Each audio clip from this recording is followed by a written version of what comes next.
নোয়াখালীর 23 বছর বয়সী গায়ক আলামিন দ্বৈত কণ্ঠে গান গাওয়ার জন্য যেমন পরিচিত, তেমনি অভিনয়ের জগতে এসে পেয়েছেন আন্তর্জাতিক স্বীকৃতি।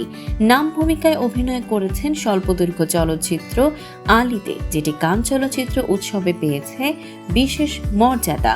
খুব অল্প সময়েই অভিনয়ের সফলতা পাচ্ছেন তিনি।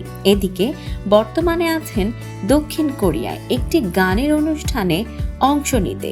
তবে কোরিয়া সফরে তার জীবনে ঘটে গেল এক স্মরণীয় ঘটনা। আলামিন জানান, তার স্বপ্নের নায়িকা জুন জি হিয়নের সঙ্গে দেখা হওয়ার তাড়না নিয়েই কোরিয়ায় পা রাখেন, আর সেই স্বপ্নটাই হঠাৎ বাস্তব হয়ে যায় কোরিয়ার বিমানবন্দরে।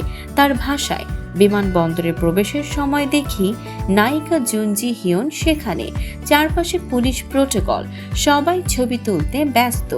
আমিও সেই ভিড়ের সুযোগ পেলাম প্রিয় নায়িকার সঙ্গে একটি ছবি তোলার। জুন জি হিয়ন প্রসঙ্গে আলামিন আরও বলেন, প্রথম কোরিয়ান ড্রামা দেখি এই নায়িকার মাধ্যমে। কিছুদিন আগে ওনার একটি গান কভার করে ফেসবুকে আপলোডও করেছিলাম, এমনকি আমার ফোনের ওয়ালপেপারেও ওনার ছবি রয়েছে। এই সফরে গান যেমন আছে, তেমনি রয়েছে এক অবিশ্বাস্য সাক্ষাৎ, যা হয়তো সারা জীবন মনে রাখবেন আলামিন। দর্শক, কেমন লাগলো আলামিনের স্বপ্নের নায়িকার সঙ্গে তার এই সাক্ষাৎ? কমেন্ট করে জানাতে ভুলবেন না।